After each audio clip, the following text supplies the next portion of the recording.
नमस्कार, स्वागत है आपका मैकटेक आईटीआई यूट्यूब चैनल में। मैकटेक आईटीआई यूट्यूब चैनल में हम लेकर के आते हैं आपके लिए आईटीआई एग्ज़ाम्स की तैयारी, और उसके साथ साथ हम आईटीआई के डिफरेंट ट्रेड्स के ऑनलाइन क्लासेस भी लेते हैं, और साथ ही साथ हम आपको कैंपस और रिक्रूटमेंट के बारे में भी जानकारी देते हैं। तो आज का जो वीडियो है ये बहुत इंपॉर्टेंट होने वाला है। इस वीडियो में आपको हम बताएंगे जो रेलवेज़ की अप्रेंटिसशिप के लिए नोटिफिकेशन आया उसके बारे में। तो अगर अब तक आपने हमारा चैनल सब्सक्राइब नहीं किया है तो चैनल को सब्सक्राइब करके बेल आइकन प्रेस कर दें। हम इस तरह के वीडियोस लेकर के आते रहते हैं जिससे आपको एग्ज़ाम्स में भी मदद मिलती है।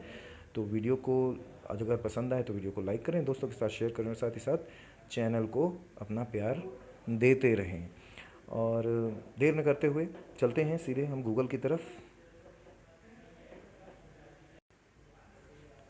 तो आइए हम गूगल पे सर्च करते हैं। गूगल पे सर्च बार पे हम डालेंगे आरआरसी ईस्टर्न रेलवे। जैसे ही आप आरआरसी ईस्टर्न रेलवे यहाँ पर गूगल पे इंटर करेंगे तो आपको रिज़ल्ट जो आएगा उसमें ईस्टर्न रेलवे, और ये सेकंड ऑप्शन आप देखेंगे railway recruitment cell home page, इसको आप क्लिक करेंगे। इसको जैसे आप क्लिक करेंगे तो इसका home page railway recruitment cell का ओपन हो जाएगा। तो यहाँ पर आपको नोटिस बोर्ड पे क्लिक करना है। जैसे आप नोटिस बोर्ड पे क्लिक करते हैं तो आपके सामने ये सारे नोटिस आ जाएंगे, जिसमें से आपको ये फोर्थ वाला, एक दो तीन चार, यस, ये फोर्थ वाला नोटिफिकेशन आपको यहाँ पर क्लिक करना है। जैसे आपके इसको क्लिक करेंगे तो पीडीएफ फॉर्मेट में कंप्लीट नोटिफिकेशन आपका डाउनलोड हो जाएगा। ठीक है, तो जैसे ही इसे क्लिक करते हैं आपका notification for engagement of act apprentice for training slot in eastern railway unit notice RRC ER act apprenticeship. तो देखिए ये डाउनलोड हो गया, क्योंकि हमने इसे ऑलरेडी डाउनलोड कर रखा है इसलिए ये पूछ रहा है डाउनलोड अगेन और कैंसिल। तो अभी हम इसको कैंसिल कर देते हैं। देखिए आपके सामने ये नोटिफिकेशन ओपन हो चुका है। ईस्टर्न सेंट्रल रेलवे का जो ये नोटिफिकेशन है आरआरसी रेलवे कोलकाता। इसमें आप देखिए डेट्स को ज़रूर ध्यान रखिएगा, क्योंकि इसमें डेट्स का दिया हुआ है जो वो 23/9/2022 में पब्लिकेशन हुआ है नोटिफिकेशन का। उसके बाद में 30/9/2022 को इसके ऑनलाइन एप्लीकेशन की ओपनिंग डेट है, और 29/10/2022 को इसकी लास्ट डेट है, क्लोजिंग डेट है इसका मतलब। तो ये आपको नोट करके रखना है, ये बहुत इंपॉर्टेंट डेट्स हैं। ठीक है, ये डेट आप नोट करके रखेंगे। लगभग एक महीने का समय है आपके पास में, तो कोई ऐसी दिक्कत नहीं है। ये यहाँ पर जो भी नोटिफिकेशन के दौरान एब्रीविएशंस यूज़ हुए हैं उनका यहाँ फुल फॉर्म दिया हुआ है। ठीक है, आ जाते हैं सीधे हम लोग रिक्रूटमेंट के वैकेंसीज़ पे। तो यहाँ आप देखिए हावड़ा डिवीज़न में जो वैकेंसीज़ हैं, fitter, welder, diesel mechanic, motor mechanic, machinist, carpenter, painter, lineman, wireman, electrician, machine tool maintenance, इन सभी ट्रेड्स के लिए वैकेंसी यहाँ पर दी हुई है। तो आप देखिए यहाँ टोटल वैकेंसी जो है वो लगभग क्या 659 लोगों की वैकेंसी है, जिसमें से अनरिजर्व कैटेगरी की 267 वैकेंसीज़ हैं। काफ़ी ज़्यादा वैकेंसीज़ हैं। अब देखते हैं लिलुआ वर्कशॉप में। लिलुआ वर्कशॉप में जो है इसी तरह से fitter, machinist, turner, welder, painter general, electrician, wireman, RAC, इन सभी ट्रेड्स के लिए लगभग टोटल 612 वैकेंसीज़ हैं, जिसमें से 249 जनरल ट्रेड की वैकेंसी है, जनरल कैटेगरी की, सॉरी। इसके बाद सियालदा डिवीज़न में भी इसी तरह से टोटल वैकेंसीज़ जो है लगभग 440 है, जिसमें से 179 अनरिजर्व कैटेगरी की हैं।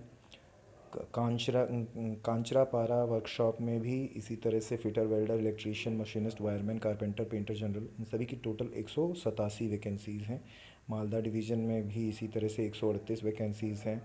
आसनसोल में इसी तरह से 412 वैकेंसीज़ हैं। जमालपुर वर्कशॉप में इसी 667 वैकेंसी है। देखिए एक चीज़ का आपको ध्यान रखना है कि वैकेंसीज़ जो इस बार आई है ना, लगभग हर ट्रेड के लिए आई है, हर टेक्निकल आईटीआई ट्रेड के लिए वैकेंसीज़ आई हैं।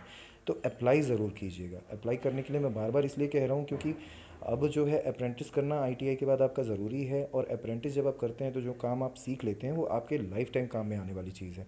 तो अप्रेंटिस आप करिए। और यहाँ पर रिजर्वेशन के लिए दिया हुआ है कि रिजर्वेशन एज़ पर नॉर्म्स होंगे। S T, S Cs, O B C और पी डब्ल्यू बी डी के जो रिजर्वेशन होंगे वो एज़ पर नॉर्म्स होंगे। यहाँ पर आपके पर्सन्स विद बेंचमार्क डिसेबिलिटीज़ के लिए दिया हुआ है कि फिटर ट्रेड में कितनी डिसेबिलिटी अलाउेबल होगी, टर्नर ट्रेड में, मशीनिस्ट ट्रेड में, वेल्डर ट्रेड में। तो इन सभी ट्रेड्स के लिए कितनी कितनी वैकेंसीज़ यहाँ पर अलाउेबल हैं ये यहाँ पर दिया हुआ है। एज की एलिजिबिलिटी का ध्यान रखिएगा। एज की एलिजिबिलिटी के लिए यहाँ पर क्लियरली मेंशन किया हुआ है कि 15 साल आपकी मिनिमम एज और 24 साल आपकी मैक्सिमम एज होनी चाहिए, जिसमें एज रिलैक्सेशन जो है वो 3 साल का, 5 साल का S T S C candidates को मिलेगा, 3 साल का age relaxation O B C तथा NCL कैंडिडेट्स को मिलेगा। 10 साल का एज रिलैक्सेशन PWBD कैंडिडेट्स को मिलेगा, यानी फिजिकली डिसेबल्ड पर्सनस के लिए 10 साल का एज रिलैक्सेशन है, ठीक है। और इसी प्रकार से 10 साल का एक्स सर्विसमैन के लिए भी एज रिलैक्सेशन रहेगा। अब आगे आ जाते हैं एजुकेशनल क्वालिफ़िकेशन पे। तो एजुकेशनल क्वालिफ़िकेशन देखिए, आपकी रिक्वायर्ड ट्रेड से आपका ITI होना चाहिए, साथ ही साथ आपका 10th का मिनिमम परसेंटेज जो है, मिनिमम पासिंग परसेंटेज वो एटलीस्ट 50% होना चाहिए, ठीक है।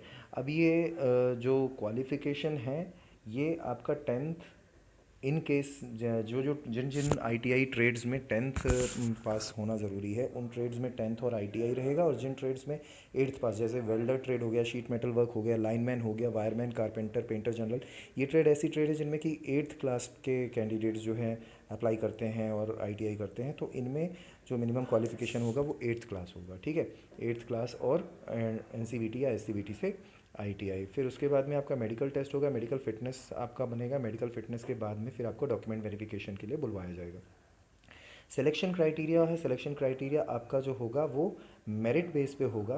तो इसमें आपको ध्यान देना है, मेरिट बेस पे सिलेक्शन क्राइटेरिया होगा। और इसके लिए एवरेज, यहाँ पर एवरेज निकालने की प्रक्रिया होगी। एवरेज निकाला जाएगा किसका? 10th का एवरेज होगा, और साथ ही साथ आपका ITI 10 प्लस ITI का एवरेज आपका निकाला जाएगा, ठीक है। और इसी तरह से अगर जो 8th क्लास वाली जो ट्रेड्स हैं, जैसे वेल्डर ट्रेड वगैरह हैं, तो उसमें आपका एवरेज निकलेगा 8th के मार्क्स और आपका ITI का मार्क्स का एवरेज निकाल लिया जाएगा, ठीक है। इसके बाद में जो सबसे इम्पॉर्टेंट चीज़ है वो है फ़ीस। तो फ़ीस बहुत नॉमिनल सी लग रही है, 100 रुपीज़ फ़ीस है, वो भी केवल जनरल और OBC कैंडिडेट्स के लिए है। इसमें ST SC PWBD और वुमेन कैंडिडेट के लिए कोई फ़ीस नहीं है।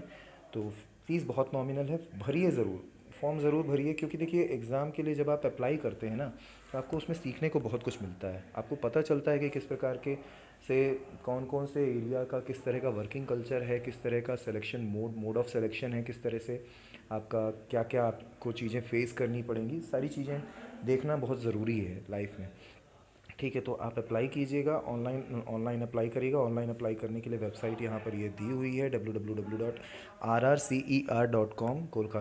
कोलकाता के लिए है ये एप्लीकेशन। ये ईस्टर्न सेंट्रल रेलवे के लिए है, ठीक है। जो उसमें डॉक्यूमेंट अपलोड होने हैं उनकी लिस्ट यहाँ पर दी हुई है। स्कैन फोटोग्राफ, स्कैन सिग्नेचर, ये JPG फॉर्मेट में होंगे। इसके अलावा 8th या 10th की मार्कशीट PDF फॉर्मेट में होगी। ITI का सर्टिफिकेट NCVT या SCVT का PDF फॉर्मेट में होगा। कास्ट एंड कम्युनिटी सर्टिफिकेट जो आपका होगा, ST SC हो गया, OBC हो गया, EWS हो गया, ये सारे जो है PDF फॉर्मेट में होंगे। तो ये PDF फॉर्मेट में अपलोड होंगे। इसी तरह से फिजिकली डिसेबल्ड पर्सनस के लिए PWBD सर्टिफिकेट भी PDF फॉर्मेट में अपलोड होगा। अच्छा, इसके बाद में यहाँ पर हेल्प डेस्क के बारे में दिया गया है कि अगर किसी प्रकार की कोई क्वेरी है, कोई एप्लीकेशन में कोई प्रॉब्लम है, तो आप हेल्प डेस्क में संपर्क करके आप पूछ सकते हैं। अच्छा, एक बात और मैं कहूँगा, अगर फॉर्म भरने में आपको कोई दिक्कत आती है तो आप हमें कमेंट करके भी बता सकते हैं, हम आपके कमेंट का रिप्लाई ज़रूर करेंगे। और साथ ही साथ एक चीज़ का और ध्यान दीजिएगा, जब आपका फॉर्म भरा जाने लगेगा तो फॉर्म भरे जाने के दौरान हम एक डेमो फॉर्म भी भर करके आपको दिखाएंगे कि किस तरीके से फॉर्म भरा जाएगा, तो जिससे आपको कोई दिक्कत नहीं होगी। अच्छा, यहाँ पर इनवैलिड एप्लीकेशंस के लिए यहाँ पर कंडीशंस दी हुई हैं कि इन केसेस में आपका फॉर्म इनवैलिड घोषित कर दिया जाएगा। जैसे सिग्नेचर, अगर आपने ब्लॉक लेटर, कई बार क्या करते हैं बच्चे लोग कि सिग्नेचर अपना ब्लॉक लेटर में कर देते हैं, तो इन बातों का आपको ध्यान रखना है कि ब्लॉक लेटर में आपको साइन नहीं करना है। लेफ्ट थंब इम्प्रेशन आपका क्लियर होना चाहिए। कास्ट सर्टिफिकेट वगैरह जो आपने अपलोड किए हैं बिल्कुल अप्रोप्रिएट होना चाहिए। फिर प्रिस्क्राइब्ड फ़ीस जो है आपकी वो पेमेंट होनी चाहिए। और एक एप्लीकेशन सिंगल कैंडिडेट, एक मतलब एक व्यक्ति एक ही एप्लीकेशन भर सकता है। इन बातों का आपको ध्यान रखना है।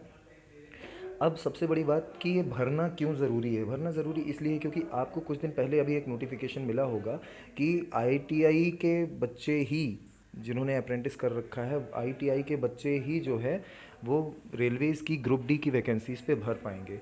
तो ग्रुप डी की वैकेंसी में वैसे भी ITI पास कैंडिडेट्स को लेने लग गया है। यहाँ पर आप देखिए 20% of the vacancy notified will be filled up in the level 1।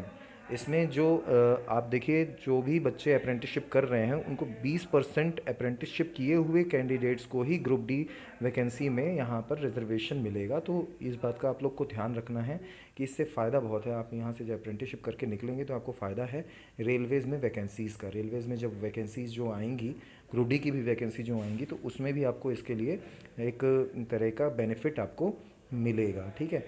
अब इसके बाद में इसमें आपको फॉर्म्स हैं कास्ट एंड कम्युनिटी के, जो सर्टिफिकेट्स हैं वो किस तरीके से बनेंगे, उनका फॉर्मेट दिया हुआ है यहाँ पर। ओबीसी का कैंडिडेट का मतलब हर तरह का डिक्लेरेशन फॉर्म है। तो ये सारे फॉर्म्स आप देख लेंगे किस तरह से आपको फॉर्म बनवाने हैं, किस तरह से जो भी फॉर्मेट आपको लगने हैं, उन सभी का यहाँ पर फॉर्मेट दिया हुआ है, तो ये सब बनवा लेंगे आप।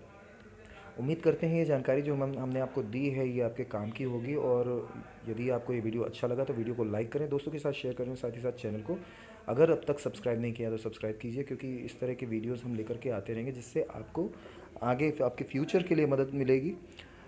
मिलते हैं अगले वीडियो में, तब तक के लिए धन्यवाद। आपका दिन शुभ हो।